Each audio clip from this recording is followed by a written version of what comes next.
Good Erev Shabbos, everyone. Erev Shabbos, Parshas Terumah. It's also Parshas Zachor, a very special Shabbos we have.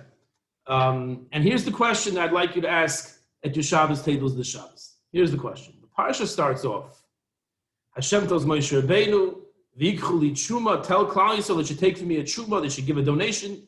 Me'ez kol ish asher yudvenu liboy. Who is Moshe Rabbeinu instructed to take the Terumah from? Ish, kol ish asher yudvenu liboy. Tikchu es Terumasi. Any man, any person whose heart motivates him to give a donation to the Mishkan, take from him. V'zois ha-Terumah, the pasuk goes on to say, this is what you should take from them. Zav, Kesef, L'choshes, Tcheles, Argamon. It lists all the materials that the Mishkan is going to need. So this lashon of Yidvenu Libo is a very interesting lashon. Essentially, it means that HaKadosh Baruch Hu did not command Klal Yisrael to give anything in particular. There was no command like we had last week's Parshas Shkalim, the Machzah Shekel.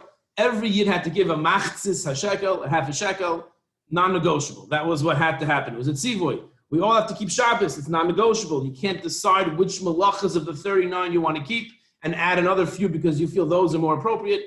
A person can't do that. Yet, and here's the question, when it comes to the Mishkan, all of a sudden, Ish asher yidvenu liboy.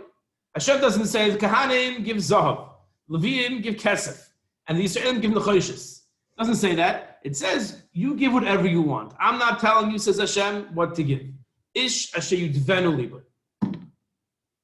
So the question is, Miman Avshach, as we say in Gemara language, if it's good for the Jews' neshama to give something specific, to give the Tchelis or the Argamon, Hashem should command this Shevet to give that, and then this Mishpacha to give that. And if it's not specific, so then why is there a tzivah at all? I mean, usually the mitzvahs that we have, almost always, they're commands, we must keep it. Why? Because Hashem knows this is good for us, for our relationship with HaKadosh Baruch Hu, it's good for our neshamas, so we do it. But here the Torah is saying, if you want, give, and give what you want. If it's good for us, so tell me I should give. And if it's not necessarily good for us, so why are we giving? That's the question that I would like you to ask the Shabbos table. Where is the makom, where is the place in the Avodas Hashem for Nedivos Halev? Why? And why only here and why not in other places? Usually we're commanded and we keep it. Says the Heilige Stipler going, the following Yesod, it's a very deep psychological insight into human nature. He says like this, he says that the Mishkan is something that's very hard to relate to, right? Especially if you're a Yisrael, like myself, you couldn't even walk in there. So you're kind of standing on the outside and all these Hashem Shechina Shoyre there and all these very chashuva korbanos are being brought, but you're kind of an outsider and it's very hard to relate to it. And people might feel disconnected from it. So what does Hashem do? Hashem says like this, I want you to be creative when it comes to this mitzvah. I would like you to put your own self, your own imprint into this mitzvah. So I'm not going to tell you what to give. I want you to be creative, says the Kadosh Baruch Hu. If you're a Zahav person, you give Zahav. If you're a Tchelis person, an Argaman person, you give that. If you want to give Shemen Lamor, the Samim L'Shemen HaMishlah, K'teres HaSamim, whatever you want, I want you to give. Hashem wanted the Yid, the Jew, to find what he feels connected to and donate to the Mishkan with in a creative context, in a creative manner. Because then a person feels connected to what he's doing. When a person is allowed to express himself or herself and allowed to be creative in something, and obviously that must be within the box, the confines of the halacha. But here the halacha says, I want you to be creative and give what you want. And with that, a person feels more connected. When a person is doing something because he has to, and that's what it is, and it's harder to feel that connection. When a person's given the opportunity to put his own self into something, then they feel much more connected. So it's precisely by the Mishkan, this is the answer to the question, by the Mishkan, which naturally is so distant from the average Jew, it's so hard to relate to, that's precisely where, says the Stipler, HaKadosh Baruch Hu, wanted the Yid to have that creative ability to give what he felt connected to, and therefore his connection would increase when it comes to his relationship with the Mishkan. Now, Rav Shlomo Wolbe, the famous mashgiach from Ber Yankiv and then from the Mir Yeshiva, in the Sefer Ali Shor, discusses an idea, a mahalach you find in the Gemaras, where an Amoira, where a Yid takes one mitzvah and he keeps that mitzvah to the nth degree. It's a mahalach, it's an approach to Avodas Hashem that, of course, we keep everything to the best of our abilities. But this Amoira kept tzitzis, and he would not walk.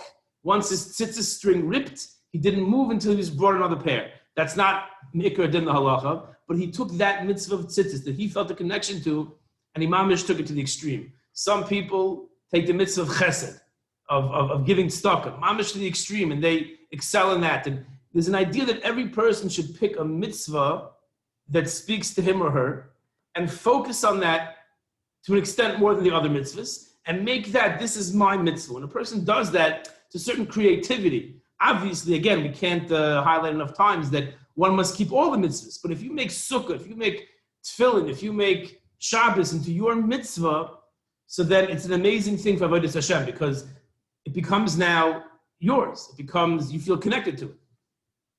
Once heard a Maisa from a very chashuva Rosh Yeshiva who said that when he was younger, he was not into learning as much as he should have been. He comes from a dynastic family, a rabbinical family, and the Rebbe was speaking to one of his family members and saying that, your son, your grandson is not really, I'm not sure what's going to be with him down the line. He'll be an Erel Chabalabas. I don't see him staying, in the base medrash the rest of his life. So this Gadol told his grandson's Rebbe, he said, first of all, tell him that I'm proud of him. Tell him you spoke to me and I praised him and I'm very much machshav him. Secondly, find an area in Talmud Torah that speaks to him and advise him and encourage him to become an expert in that area. I think he was a teenager at the time. And through that, this Gadol felt that his grandson will feel a connection to Talmud Torah because he excels and he's the go-to person for this area. And it's going to be an amazing thing for his connection and his relationship with Talmud Torah, and you'll see he'll be very successful. So the Rebbe did just that. This Bacher, this Yeshiva Bacher, chose the Vilna Gaon. He chose the Groz works, and he studied it. Obviously, he was starting at a certain level to pick the Gaon of all Meforshim. And he went through all the Gaons, all Nach, and all his Pirushim and Maaserav, and he became mamish a Baki in the Gaon. And that was an amazing thing for his Talmud Torah. Now he's a Rosh Yeshiva. Now he's Taka Rosh Yeshiva. The idea of picking one area, focusing on one aspect of a mitzvah in this case, or focusing on one of the 613 mitzvahs, and one that speaks to me, and making that my project. With that, I infuse myself into the mitzvah. I become much more connected. I'm creative. Yitvenu liboy, this Bacher's lave motivated him, was misnadiv him towards the Vilna Gaon's teachings, and he became an expert in that. And that raised all his Talmud Torah. If you pick one mitzvah, one aspect of a mitzvah, and we focus on that, and we keep it to the nth degree, that could raise our shmiras and mitzvahs in all the mitzvahs. So we should all be zoiche to incorporate this idea, this lesson of the Yidvenu Liboy, of the donations to the Mishkan, where HaKadosh Baruch Hu said, be creative in this mitzvah, again, within the confines of the halacha, but within those confines, find yourself, find the creativity, and we should all be zoiche to feel very connected to all the mitzvahs of the Torah. Wishing everyone a wonderful Shabbos.